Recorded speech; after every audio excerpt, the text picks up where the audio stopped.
Hello students, देखो अपने कल सवाल नंबर 12 मतलब पिछले वीडियो में हल किए थे। आज अपने सवाल नंबर 13 हल करेंगे। हल करते समय आप लोग भी बुक में सवाल नंबर 13 खोल के रखना।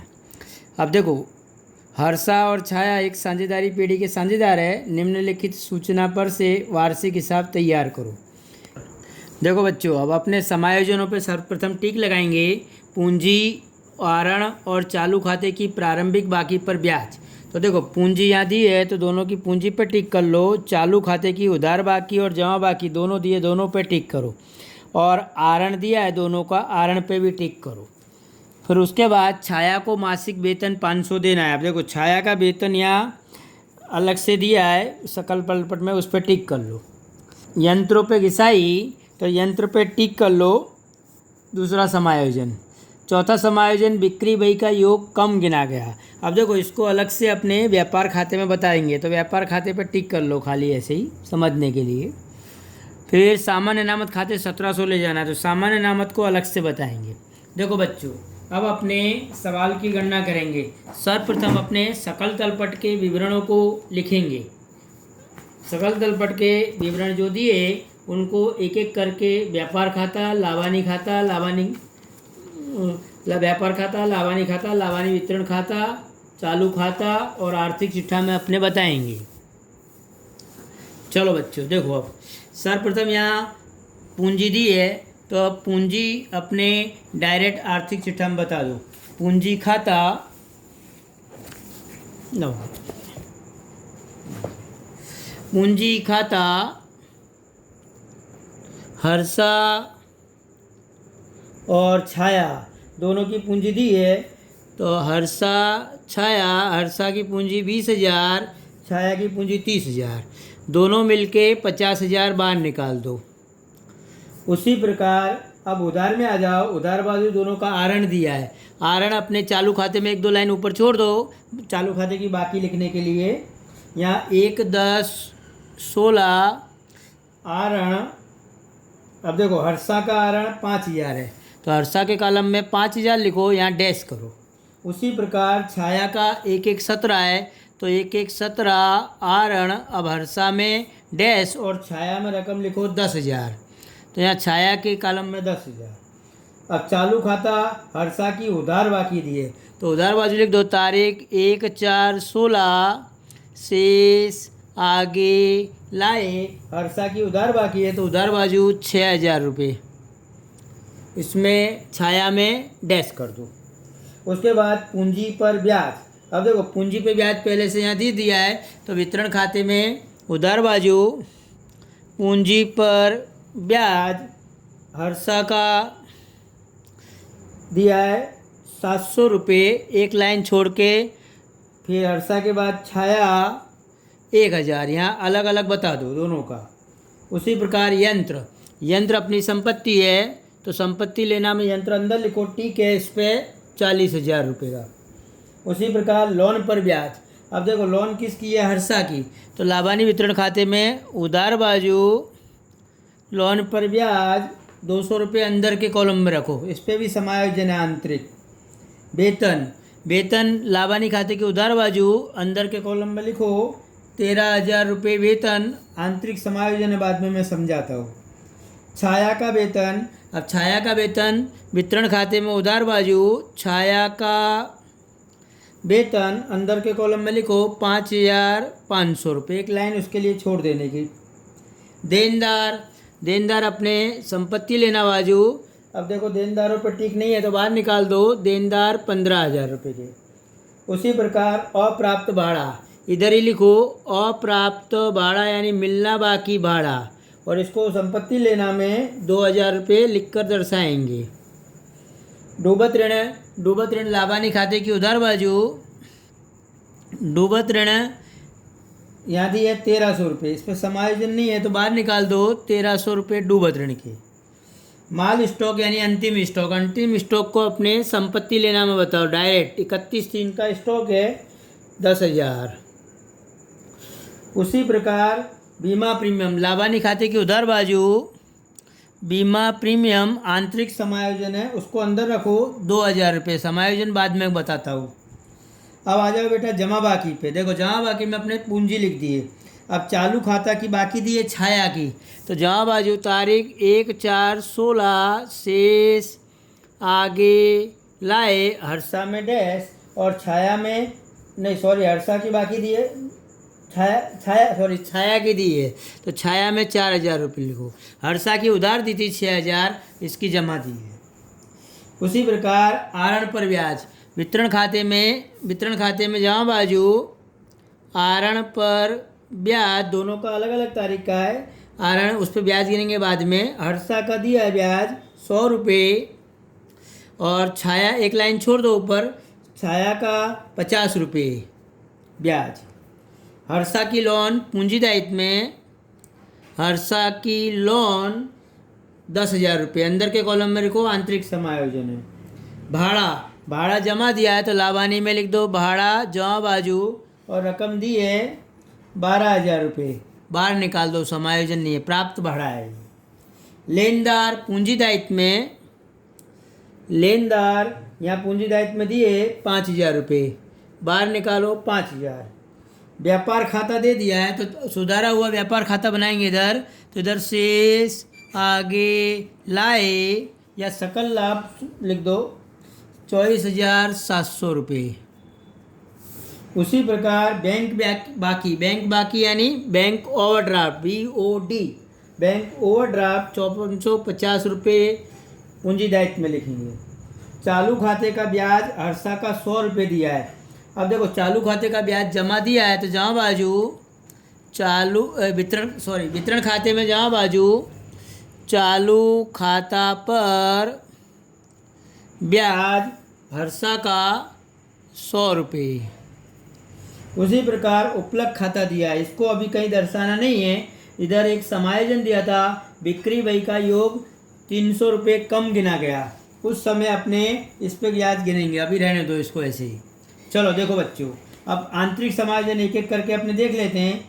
यहाँ पहला समायोजन दिया है वेतन। देखो उधार बाजू देखते जाओ आप लोग बुक में, वेतन 13,000 रुपये दिया है और मासिक वेतन कितना है 1,000, तो 12 महीने का वेतन हुआ 12,000। 1,000 ज़्यादा चुका दिया एडवांस, तो वेतन में से कम कर दो।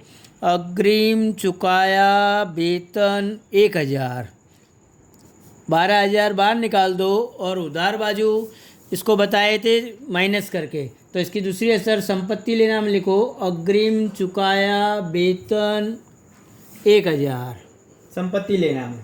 अब दूसरा समायोजन यहाँ अपने वेतन के बाद उधार बाजू दिया है बीमा प्रीमियम। अब देखो बच्चों, बीमा प्रीमियम 1,200 रुपये 30/6/17 को पूरा होता है। हिसाब बना रहे अपने 31/3/17 तक की, जबकि बीमा प्रीमियम 3 महीने का ज़्यादा चुका दिया, तो 12 महीने का 1,200 रुपये, तो 3 महीने का 300, यानी जो अपने बीमा प्रीमियम की रकम है उसमें से अपने घटा देंगे अग्रिम चुकाया बीमा प्रीमियम 300। फिर से एक बार 12 महीने का 1,200 रुपये प्रीमियम ज़्यादा चुका दिया, तो इधर घटा दो माइनस अग्रिम चुकाया बीमा 300 घटा के 1,700 बाहर निकालो और दूसरी असर संपत्ति लेना में अग्रिम चुकाया बीमा प्रीमियम 300 रुपये। उसके बाद अब जमा बाजू देखो, लोन पर ब्याज दिया है। हर्षा की लोन पर 10,000 रुपये की लोन है, पूंजी दायित्व में जो लिखे थे अपने, उसकी तारीख 1/10/16 है। 1/10/16 से 31/3/17 तक 6 महीने हुए।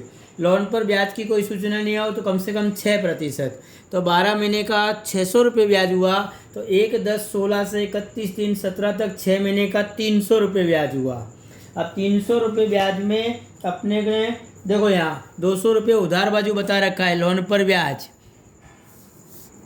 लाभानी खाते की उधार बाजू, तो उसमें 100 रुपये और जोड़ दो प्लस चुकाना बाकी लोन पर ब्याज 100 रुपये, तो 300 बाहर निकाल दो और 100 रुपये का ब्याज लोन में भी जोड़ दो। चुकाना बाकी लोन पर ब्याज 100 और जोड़ के 10,100 रुपये बाहर निकाल देंगे लोन पर ब्याज की। अब देखो बच्चों, आंतरिक समायोजन पूरे हो गए। अब मुख्य समायोजन आ जाओ, पूंजी पर ब्याज। अब देखो पूंजी यहाँ दी है अपने को दोनों की 20,000 और 30,000। 5% से ब्याज गिनने पर 20,000 के 1,000 और 30,000 पर 1,500। अब देखो बच्चों, यहाँ अपने को वितरण खाते में पहले ब्याज दिया है। पूंजी पर ब्याज हर्षा का दिया है 700 रुपये, जबकि उसका ब्याज हुआ 1,000, तो 300 और जोड़ दो। चुकाना बाकी पूंजी पर ब्याज 300 जोड़ के 1,000 बाहर निकाल दो। उसी प्रकार छाया का 1,000 दिया है, जबकि 30,000 पे 5% से 1,500, तो यहाँ कितने जोड़ेंगे बच्चों? 500 रुपये अपने जोड़ के बाहर निकाल दो। चुकाना बाकी पूंजी पर ब्याज 500 जोड़ के 1,500 रुपये, और इन दोनों के असर चालू खाते में अपने जमा दे दो। 31/3/17 पूंजी पर ब्याज उसका 300 और उसका 500, इस प्रकार अपने असर देंगे। अब देखो बच्चों, उसी प्रकार अब दूसरा दिया है आहरण पर 6% ब्याज गिनना है।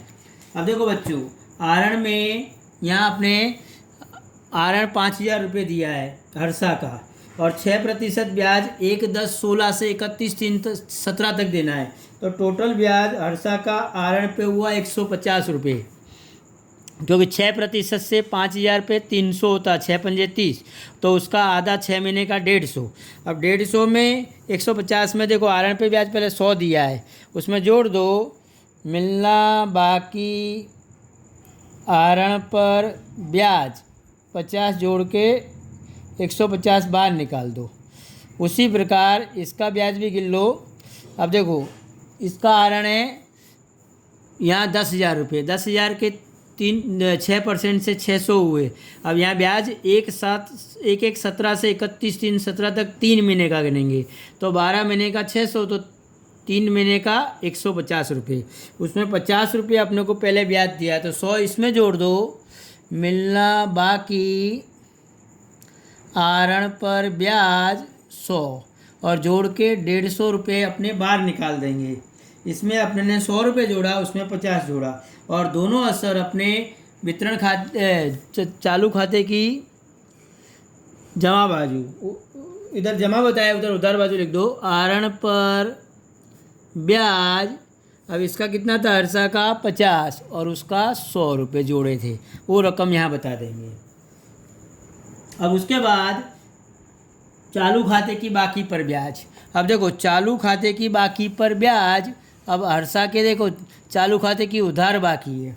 अब उधार बाकी पर ब्याज अपने गिनेंगे तो 10% से कितना हुआ बच्चों? 600 रुपये। 10,000 बाकी है तो 6,000 रुपये बाकी है। 6,000 पर 10% से 600 रुपये हुए, और यहाँ चालू खाता पे पहले ब्याज 100 रुपये दिया हुआ है, तो यहाँ कितना जोड़ेंगे बच्चों? 500 रुपये। चालू खाता पर ब्याज 500 जोड़ के 600 रुपये बाहर निकाल दो। अब ये ब्याज वितरण खाते में अपने ने जमा किया। अब वितरण खाते में जमा किया तो चालू खाते में अपने उधार कर देंगे।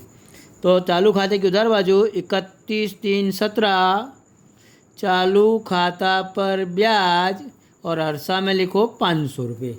उसी प्रकार आप देखो, इसकी जमा बाकी है छाया की 4,000। अब पहले कोई उधार बाजू ब्याज दिया नहीं है वितरण खाते में, तो इसका पूरा ब्याज लिखो। 31/3/17 चालू खाता पर ब्याज 4,000 के 10% 400 इधर जमा किए, तो वितरण खाते में उधार कर दो। चालू खाता की जमा बाकी पर ब्याज, और नाम लिख दो छाया, और उसकी रकम लिख दो 400 रुपये। अब देखो बच्चों, अब समायोजन नंबर 2, यंत्र पर 10% घिसाई। यंत्र 40,000 के, तो घिसाई 4,000। 40,000 के 10% 36,000 बाहर निकाल दो, और लाभानी खाते में उधार बाजू बता दो। यंत्र पर घिसाई 4,000 रुपये। दूसरा समायोजन दिया है, छाया का मासिक वेतन 500 दिया है। अब देखो 12 महीने का वेतन कितना हुआ? 6,000। पहले वितरण खाते में 5500 बता रखा है, 500 और जोड़ दो। चुकाना बाकी वेतन 500 जोड़ के 6,000 बाहर निकाल दो, और इसकी दूसरी असर चालू खाते में जमा कर दो। 31/3/17 वेतन, और छाया में लिखो 500 रुपये। उसके बाद बिक्री बही का योग 300 कम गिना गया। देखो अब 300 उचिंत खाते दिया था बेटा उस सकल तलपट में, उसका ये असर यहाँ हो जाएगी 300 की, उसका बिक्री बही का योग कम गिना गया, तो 300 रुपये यहाँ आ गए और 300 उधर आ गए थे सकल तलपट में, वो हिसाब बराबर हो गया। अब अगला समायोजन, सामान्य अनामत खाते 1700 ले जाना है। अब देखो सामान्य अनामत खाते 1700 ले जाना है, तो एक तो वितरण खाते में उधार करो, सामान्य अनामत खाते 1700, और इसकी दूसरी असर पूंजी दायित्व में बता दो, सामान्य अनामत खाते 1700। अब देखो बच्चों सवाल पूरा हो गया, अब अपने टोटल करेंगे। व्यापार खाते में टोटल हुआ जमा बाजू 25,000, यहाँ भी लिखो 25,000, यहाँ भी लिखो 25,000। अब इसको लिख दो सकल लाभ। अब ये सकल लाभ कहाँ ले जाएंगे, लाभानी खाते। अब इसको यहाँ ले आओ लाभानी खाते में, जमा बाजू सकल लाभ 25,000। अब यहाँ अपना टोटल हो जाएगा टोटल 37,000।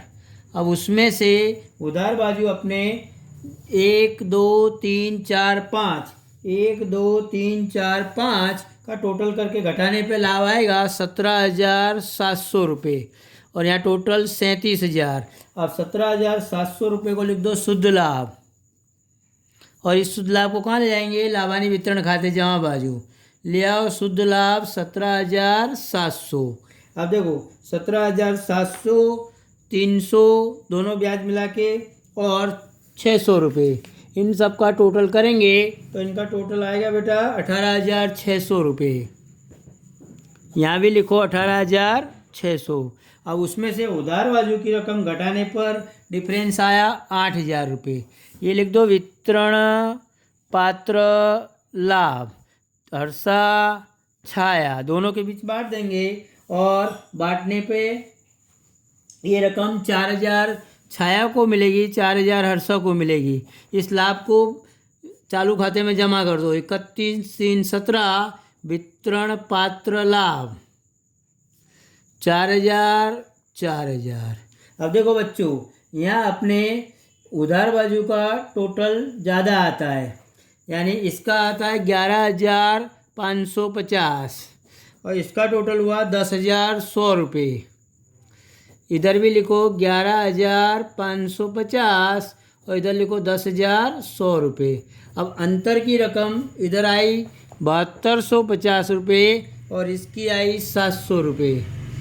ये अंतर की रकम के आगे लिख दो, तारीख 31/3/17 शेष आगे ले गए। अब ये जमा आया टोटल, तो अपने इसको उधार बाजू बताएंगे संपत्ति लेना में।